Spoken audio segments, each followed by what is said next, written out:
Okay, it seems like we live. Good evening, everyone. I'm back again since Friday when we had a very full-on immigration session. We are back to have a conversation with our lovely Laura Hill from the University of Waikato. Laura, welcome back. Kia ora, everyone. Hi, thank you for having me, Ames. It's great to be here again.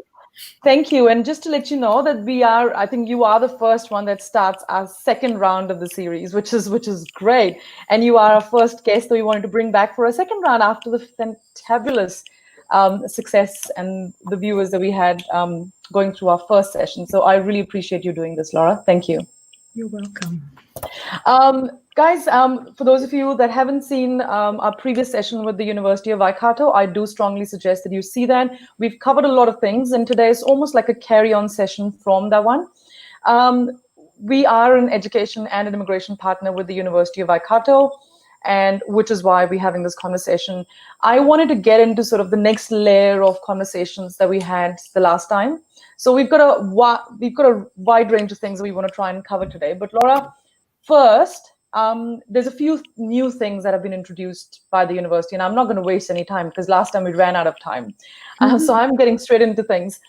Can you please tell us, there's obviously a range of options that the university is offering, but especially for students that are offshore and they are looking at starting their courses online, there's a new provision. So please talk to us about what that looks like for students. Yes, of course.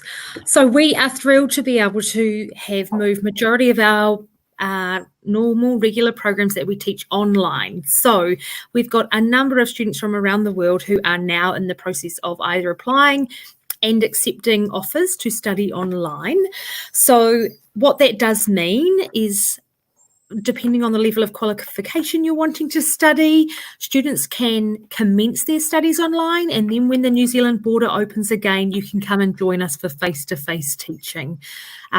Like I mentioned, we've got a full range of programs that we're teaching, and I'm going to try and type the links here, but I'm not sure that, I think I can only private chat it, Irunima, but we'll send some links. There should be a comment section that you should be able to see because I can see it. But I just can't type, it seems. Oh, I have no idea. I hope. If this is on the website, we will try and post this information. It's on the website, isn't it? Yep, all links on our website and various YouTubes, but we have a B trimester website that outlines all the programs we're teaching online. I'll talk about a few shortly, but if you are willing to start your studies online and then eventually progress to New Zealand face-to-face, you'll have a few different options. You don't have to study full-time. You can study part-time, doing between 1 and 4 papers. That's nice in terms of affordability if you just want to pick up one paper and carry on with the rest when you arrive. It also means you don't have to have your visa. We've got some really generous discounting at the moment. So anyone who's going to study online with us, and is offshore, you'll receive a 20% discount on your fees. So that's not just for the duration that they are studying offshore, or is it throughout the course? So if, say, for example, for the programs that are Yep. Yeah. Okay. So I'm gonna try and split and slice what the information that you've just given me, just so I can digest it as well. So if someone starts offshore, obviously they need to have a minimum of 30 weeks study in New Zealand to get the post-study open work visa. So which means that this is fantastic for those people that are looking at getting into the 1.5 year masters, because they can essentially do the 6 months or so or 5 months in their home country, and they can carry on the next year when they come here, which means that the living cost is reduced. Am I correct in understanding this? Yes, definitely. And that, I think, is one of the real awesome perks. You get to experience 2 different learning styles, studying at home when you're familiar, getting used to what it's like studying with us online. You'll have full access to all the lecturers, all the lectures, all the careers support, every tutorial, so much support, in fact. And then when you come to New Zealand, as Arunima says, you can complete the required number of points and weeks you need to be here to then apply for a post-study work visa once you're finished. Brilliant. And we have just posted the link for those of you that are interested. It's right there for you. Laura, if you do have any other links, then you can private chat to me and I can post them here. But my team is here, so they are sort of manning this. Okay. So now that sort of takes me to my next question, which is, so we've talked about the discounts, we've talked about the masters that you can, the 1.5 year masters. Are there specific courses that you can start offshore online, or is it across all courses? How does that work? Yes, no, that's a great question. So this website that AIMS Global has just posted is going to provide the full list of programs that are in B trimester, starting in July, that is. Not all of our programs are online in B, and that's purely because some programs are a little more hands-on, and we need you to be able to be engaging in labs and hands-on learning. So those programs will run in either at the stage November or March trimester A next year. Brilliant. So by looking at this link here, you'll see the full list. There, of course, are some very popular programs, and we're keeping our main programs running for certain markets, including India, China, Southeast Asia, where I work, but also for any international students who are here onshore. We've got a full suite of masters, some PG dips, as well as graduate diplomas and undergraduate degrees. So I'm just trying to get my head around this, because I am going to get to those students that are onshore. So I'm going to park that just for a second about the onshore students. I just want to cover off the online courses very quickly for offshore students. So these courses, say for example, someone's doing a 1.5 year masters in business. A lot of these courses that the university delivers has got an internship component that's part of the course. So how does that work when the course is being delivered online, or is that left for when they come to New Zealand? How does that work? Yep, great question. And so ideally what we will do is we will encourage you, our team, when you accept an offer to study online, all of our faculties will advise you around the papers that you will be taking and suggesting options for you. Majority of our programs do have an internship component, so we would likely leave this until your final trimester of study. We do, however, though, and we're one of New Zealand's few universities that has online international internships available. So if you're really wanting to start early in your studies and get online internship experience, you can do that as well as doing an internship when what does that even mean? Because I mean, for someone like us, and that's what internship in my head means, that you are working in the real world industry. So it's an industry experience, you're in the work. So how does it work online? So just like this, an internship where you attend meetings, where you're a part of a team, and in your set work electronically. You'll be working, we've got some amazing big name companies, and you would be working on digital projects and things that you don't need to be in person at that company to engage in. And that's something that the university, that's quite unique. I mean, I'd never even heard of it. So people that are listening, it's a brand new opportunity. There is a small fee attached to it on top of your fees. But again, do you have a ballpark top of your head? Yep, it's in the late thousands, so around let's say 2,000 New Zealand dollar mark. But again, you're getting that international company on your CV as well as then a New Zealand company. So it might be you want to work with a company in the States, and our team will arrange that for you. That's quite unique, isn't it? And especially now when people are kind of stuck, everything's digital, but it is kind of at a standstill in a certain way. But life is moving on digitally, which is a new way of life. It is quite amazing. Yeah, that's why we've bought into this promotion, I guess, and working with a company that helps us get you these internships. And that's something that the university would assist the student to solve. Of course. And I was just going to say, anyone, when you come to study at Waikato, you don't have to arrange your internship. We have a work integrated learning team that will connect you and match you with companies here in, whether it be in Hamilton, Tauranga, or somewhere in New Zealand. They'll arrange that for you. So that's brilliant, guys. That is definitely a takeaway, and that's definitely a takeaway here. I think now that we've sort of set this scene with the offshore, I want to really move to onshore. And I want to do that because there's a lot of people that are listening that I've been speaking to every day. A lot of these people, their careers in New Zealand have come, they kind of need to have the reset button in their careers. They probably need to go and upskill themselves. A lot of them have visas expiring between now and September. Especially in that August-September time, 25th of September with the epidemic notice. And a lot of these people are actually they're very serious about what they want to study. They don't want to do low-level courses or something that the agent just suggested. So they're very serious about what they actually want to study. Now, you told me just before we got into this that there is a discount for those people that are like what we call a returning student, which means someone who's previously educated in New Zealand at a provider and is coming back. Can you please talk to us about that?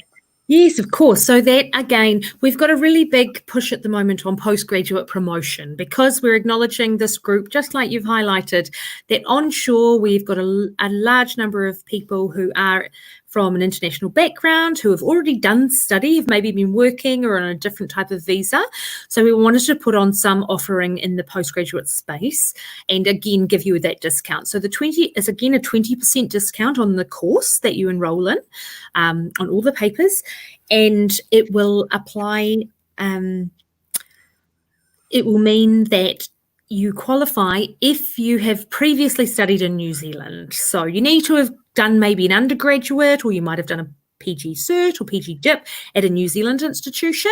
We're just getting students coming from one New Zealand institution to ours, hopefully. We want you to stay here in New Zealand, and we appreciate that leaving New Zealand at the moment is a little harder than it might have been. So if you're a bit between a rock and a hard place in terms of your visa, you might consider doing some further study. Yeah. And I think a lot of people are seeing that because, and as I've seen in the industry, and you probably have, whenever the economy goes down, when things get tighter, that is sort of a real opportunity for people to go back into upskilling themselves, retraining themselves, so that they are ready to kind of serve the sector when the things open up, which is what a lot of people are now looking at doing. So Laura, I'm going to give you a typical scenario, and this is a lot of people that are listening. So say someone who's done maybe a Bachelor's of Commerce from overseas, a BBA or a BCom or even a BTech, and they came here to do a Diploma in Business Level 7 or a grad dip in Business Level 7, right? So these people are now, they've taken series of visas, they kind of, they thought it was the best thing they could go in for, they should have gone in for higher, but, nevertheless, now they are looking at sort of really getting into that master's post-grad study state.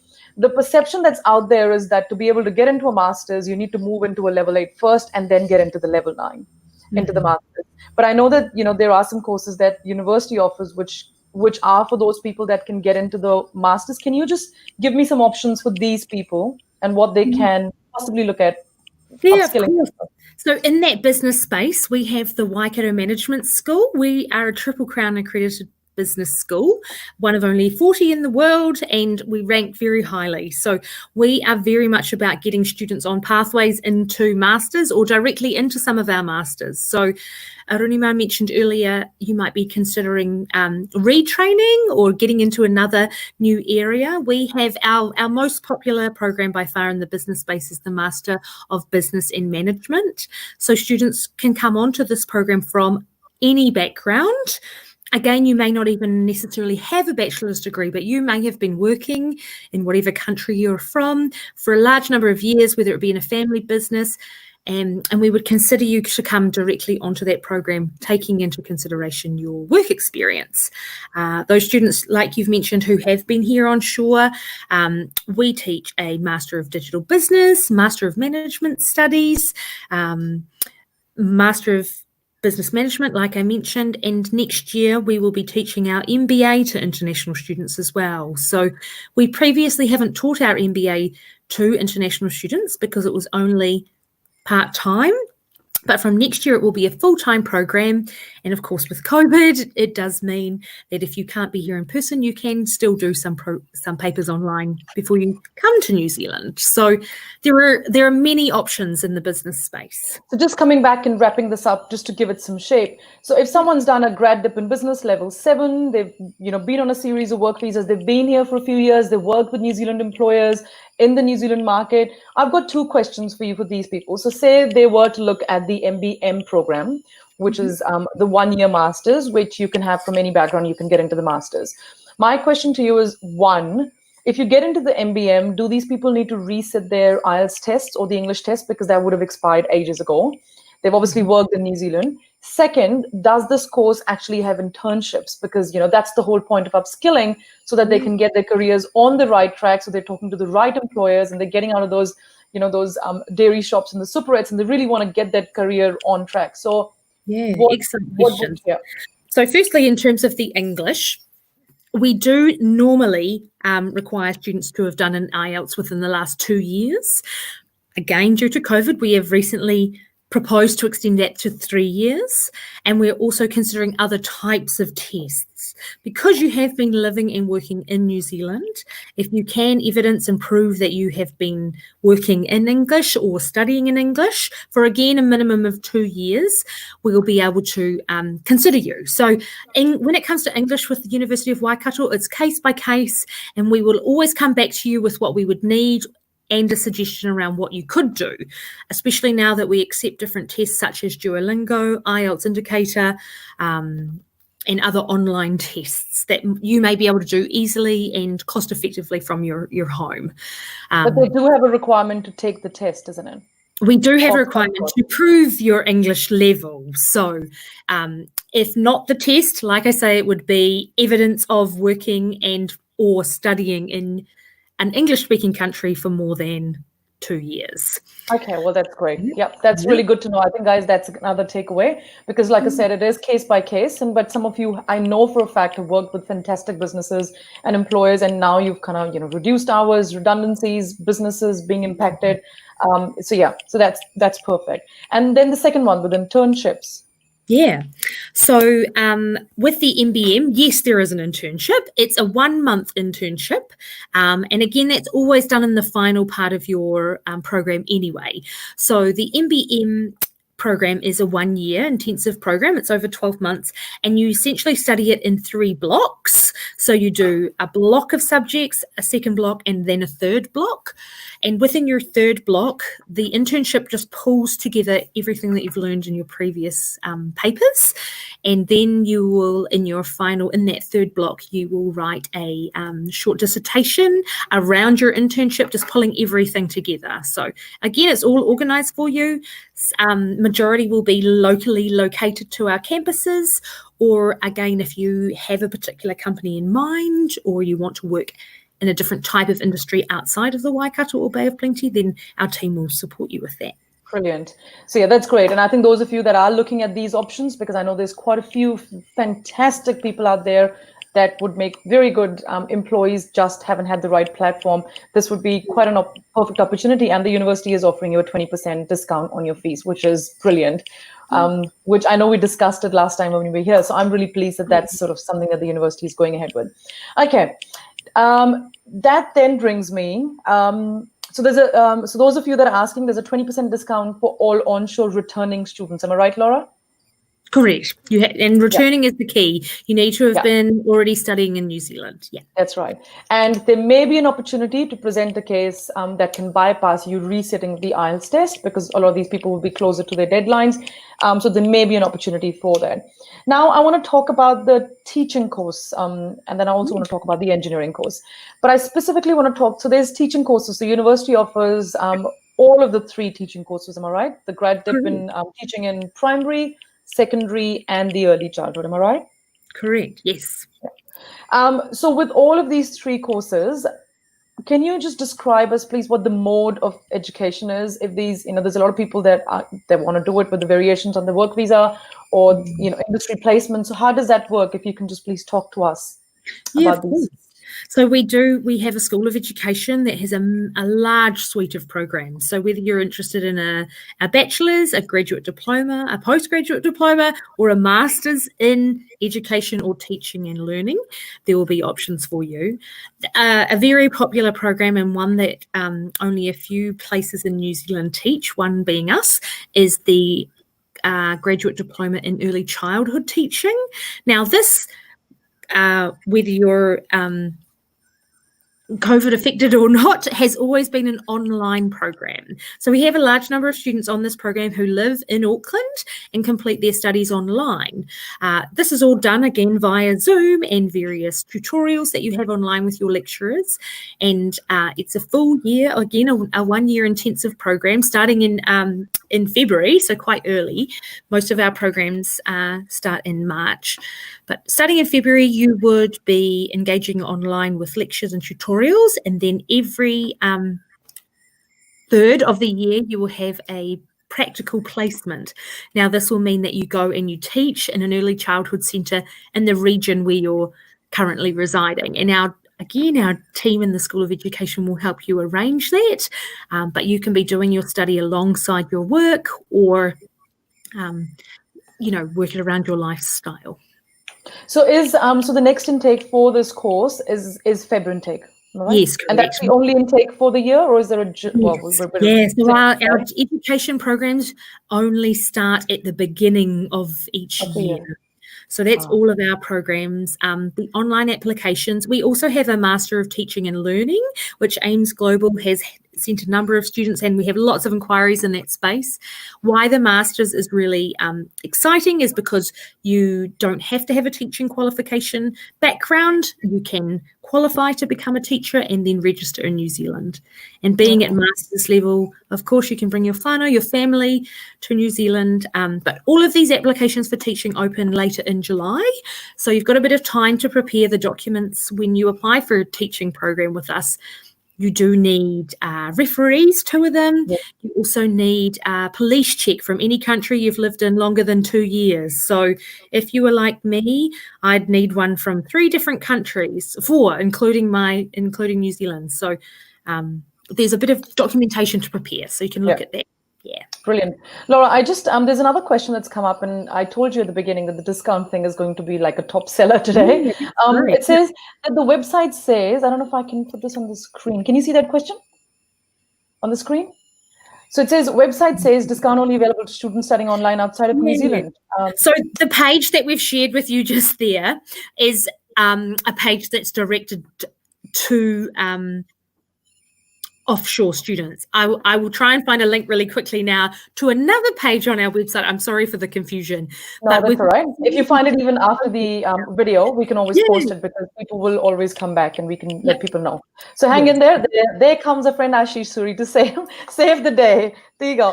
He will post some comments in there. Thank you, Ashish. Thank you. Yeah. This man is our Indian-based colleague and an expert in all things discount and Waikato programs. So absolutely. And guys, just to let you know that the University of Waikato does, Ashish is based in India. For those of you that have inquiries, I mean, we've got our team based in India as well, but you kind of get real-time answers to your questions. If you have anything that we can't readily answer, we can find them out for you pretty quickly and give you those answers. Now, so we've talked about the teaching. I know we were talking earlier about some case studies, and I think that's always a really, really important thing. That, people often talk about doing the courses, and now that we've done so many sessions, there's so many courses, and each provider has their unique strengths and all of that.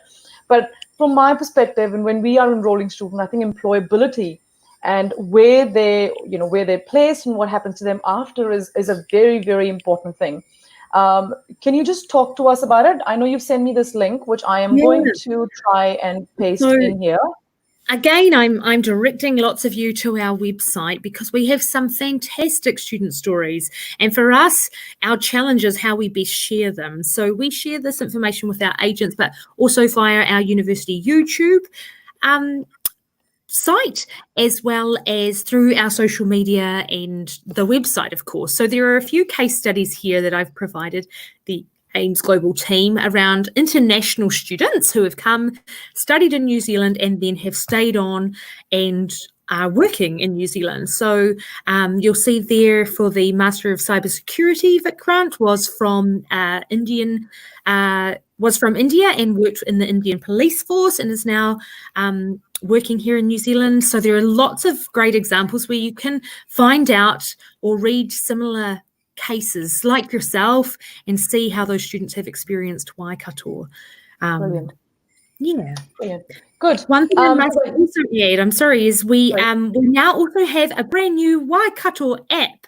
So if you have Google Play Store or iTunes, whatever it is on an iPhone, excuse me, you can download, just Google Waikato University app and it should come up. So then you can get, again, a feel for some student stories, but also programs that we teach and have a virtual tour of the campus and things like that too. Oh, okay. All right. So that's like a concise version where if you've got all of that information. If you don't want to scroll through our website, do something quickly on your phone. Yeah.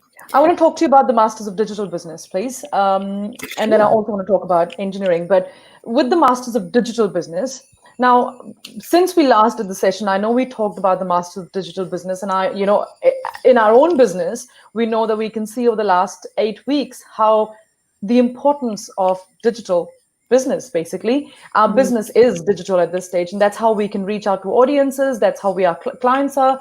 We are still connected to clients all around the world.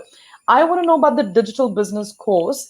Now, is this course a technical course, or is it actually a business course? Where does it sit? It's a bit of both. It is taught in our management school, but you are going to get hands-on papers around digital analysis as well as business analysis. So it kind of sits in the middle in the sense that, again, there will be an internship component and you'll be applying the theory that you've learned in the papers within that internship and additional hands-on programs, building digital campaigns and various other. Also, there is a technical component. So if someone wants to work as a digital marketer, they don't just do the market research and analysis part of it, but they can actually set up campaigns and they could do digital marketing. They can set up.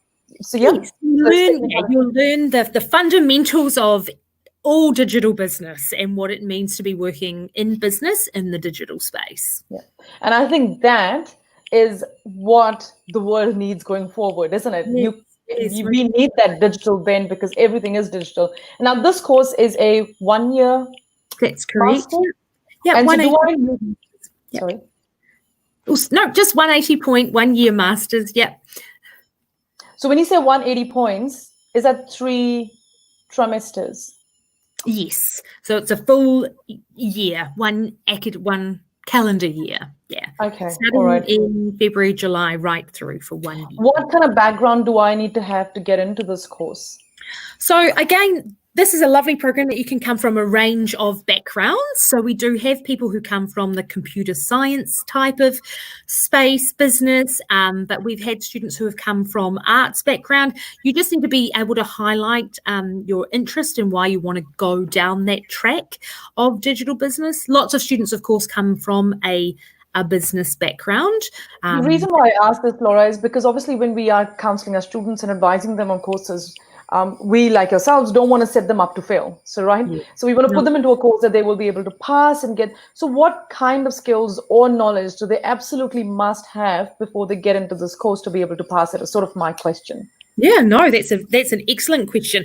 So you need to be an analytical type of person. You need to have in your bachelor's or your previous study, you need to be able to show that you've had, again, some of those technical skills built already. In the business space, you need to have done, it would be ideal, I should say, that you have done some introductory business. You have a basic understanding of the global context in which you're working and how business can be applied in a digital space. So that's why I say you can come from a range of different backgrounds, but the analysis side of things is important. So you need to have not necessarily done high-level mathematics or anything like that, but you need to be able to show that you've done, or we'll look at your transcript and see that you've done papers that suitably match our entry requirements. Okay, no, that's fantastic. Now, one of the things, because we don't have too much time and we've got some questions building up, but I want to talk about the engineering courses. And the reason why I wanted to save the best for last is, like I had predicted quite a while ago, with the shift in New Zealand's economy and how it needs to be. And just this morning, we were looking at the news, which is talking about investing into the infrastructure and the government needs to do this and that. There's obviously a very clear shift in those, in employment in that engineering space and how important that can be for New Zealand. And I have, obviously been in the international education industry for the longest time, but I've always been talking about how we can tie in the international education with those skills where the government is moving and where the economy is moving. And I think that brings me to these engineering courses. Often people from India would do a bachelor's of engineering, and I think, I'm not too sure why, but I think it's just a cultural thing where a bachelor's of engineering plus a business qualification works really well in India. It obviously doesn't work well here in the market here. A lot of those people are now looking at going back into engineering courses. So can you please just talk about, I know there's the grad dip, the masters and the bachelors. I want to really focus on the masters and the grad dip first. Yeah, of The course. grad dip in engineering, does it have a specialization? And if not, then what are the career outcomes of that course? Yeah, that's an excellent question. So the grad dip really we use as a pathway for you to get into the Masters of Engineering. So students who are already from an engineering background, you have a few different options. You can go into a Master of Engineering, and that's, yes, where you specialize in one of 7 specializations: mechanical, electronic, environmental, civil. I can never remember all 7 off the top of my head. But We can get that link posted. so the grad dip you can complete within an area, specific area, but the idea of that program is that you're using it to progress to the masters. So if you've got a scenario, so if we've got someone who's done a BTech from, say, from India or the Indian subcontinent, they've got a Bachelor's of Technology Engineering, and they are looking at moving ahead. What would be the advice from you? What course would be the right option first? Second, why would a student not meet the master's intake? So when would they be dropped back to a grad dip? So how does that work? I was just going to say, for that student you've identified, then always apply for the masters. Always. They may not meet the entry requirements because of your grades. So in order to get into our master's programs, we do need to see that you have a B grade average in the final year of your studies. Now, we do get a few students who don't quite meet that. So it may be recommended to them that they do the grad dip first, just to make sure that you're okay with studying in New Zealand, but have similar engineering background to what we're used to teaching.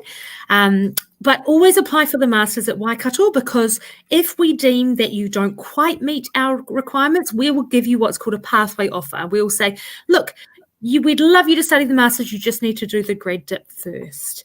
So would that mean that the Masters is normally what, a year? I'm just having a look at this. Is it a year-long Masters? It again is it's a 2-semester, 120-point Masters. So it would just they have to do a grad dip. It'll become 2 years then. So the first year grad dip and then the Masters, is that how it is? Or do they get any cross credits when they move into the Masters? They could get cross credits. Yeah, you could. And again, for the grad dip, you could also get cross credits depending on what you've previously studied. So you'd be looking at least a year and a half.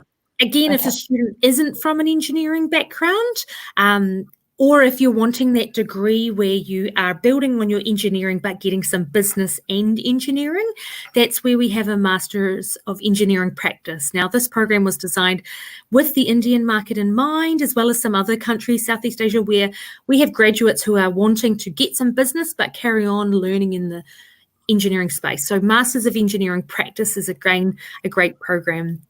And is that a year as well?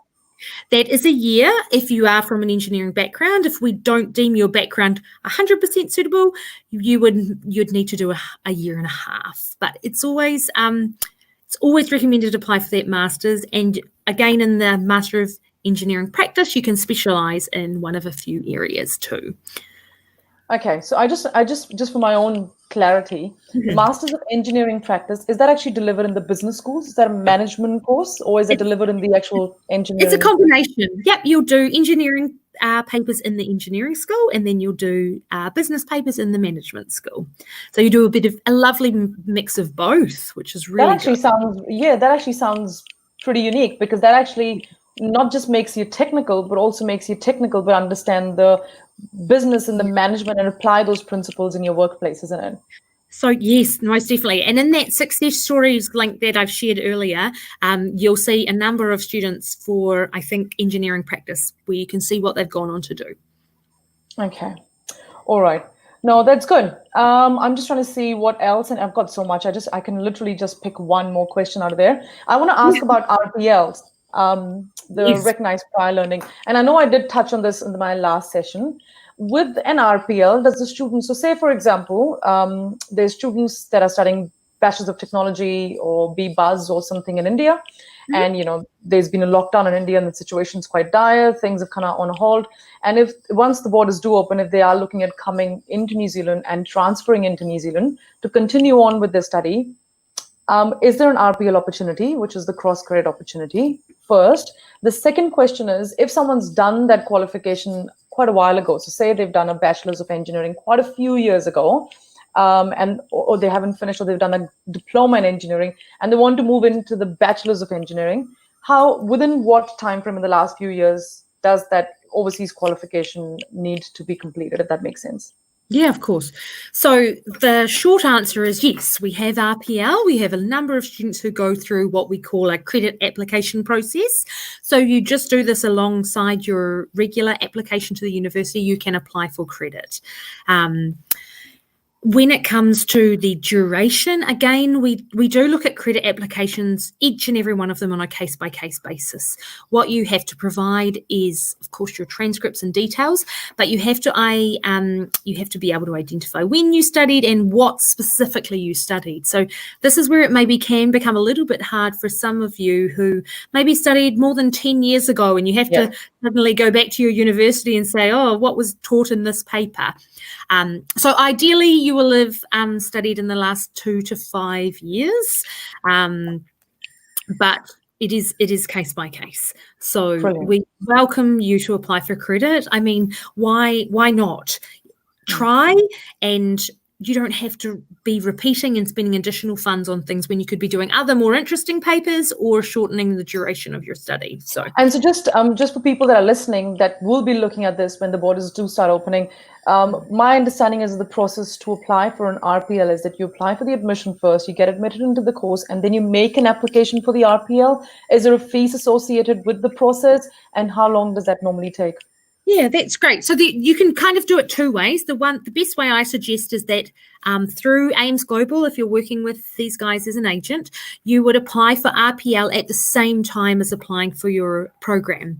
It's just an additional part of the application process. But what we normally have found is a lot of students make an application and then think, oh, maybe I could get credit. So if you do think of that afterwards, you can do it afterwards. Now, there is a small fee. I think it's around $30 that we do charge, but this is at the discretion of the regional managers. So Arunima may speak with me and identify your background, and I can decide to waive that fee, and we can look at if we think you're suitable and that it's worth you applying, then we can waive that. So brilliant. Yeah. And what's the time frame approximately? Obviously, you can't give us a number. No, of course. Our normal turnaround time, we all have always previously said is 2 weeks. It has gone up a little bit. For the RPL process, that's the shortest. For the RPL, yeah, that is if you submit it as part of your main application. If you do it subsequently after, again, you would be adding an additional 2 weeks. So I would always allow yourself at least a month at the moment. Just because of brilliant. And I see that Ashish has been fantastic because he's manned pretty much all of those questions, which has given me more time to go through with you. I think before I wrap this up, I just want to reiterate a few things, so because people normally kind of come back to the end and just to listen to it. One, I want to talk about there's discounts that the university is offering for onshore students to the value of 20% of the tuition fees. If you are a returning student and you've studied in a New Zealand provider, there may be an option to bypass the English test or look at alternatives. Depends case by case. You haven't sort of talked about it, but Ashish has mentioned, which is that there is a $2,000 travel bursary for people that are Waikato students that are stuck overseas. Is that right? That's correct. So if you have been a student already studying with us, but maybe returned home because of COVID-19, I'm sorry I didn't mention that one, but it does mean if you're overseas and you're online studying with us and you're coming back to study with us, we'll give you $2,000 to help with your flights and things. So. Brilliant. And there are lots of business courses. There's a Masters of Digital Business, which I very strongly suggest for many of you that have got that digital bend to pursue. It's a year course. There's some Masters in MBM. There's internships that the university will absolutely provide support with. There's a whole lot of things. There's some case studies that I've put out for you. So there's obviously a lot of unique stuff that is happening here. And if you are looking at studying, please just let us know and we can help you find those right courses. We can get you, if you don't have the answers, we can find those answers for you. Yes. Laura, thank you very much. I really appreciate it. No, thanks for starting our second series. Yeah. Thank you for starting our second series. Hopefully not too late at night. It's getting into winter, so hopefully I can move up the time. Thank you very much for answering all of those questions. You are just fantastic.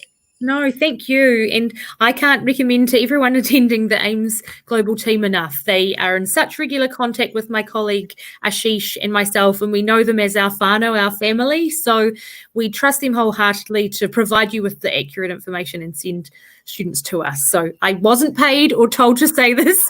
I'm just Absolutely not. vouching and saying that we work with lots of agents globally, but to have that lovely connection with Arunima and her team being based here in New Zealand, as well as their Indian office, just works well for us. So good luck with your applications if you apply, and do check our website, and Arunima has my contact details, and we'll talk to you and hopefully see you sometime soon. Thank you very much. Thank you, guys. That's us. Have a good evening. Thanks.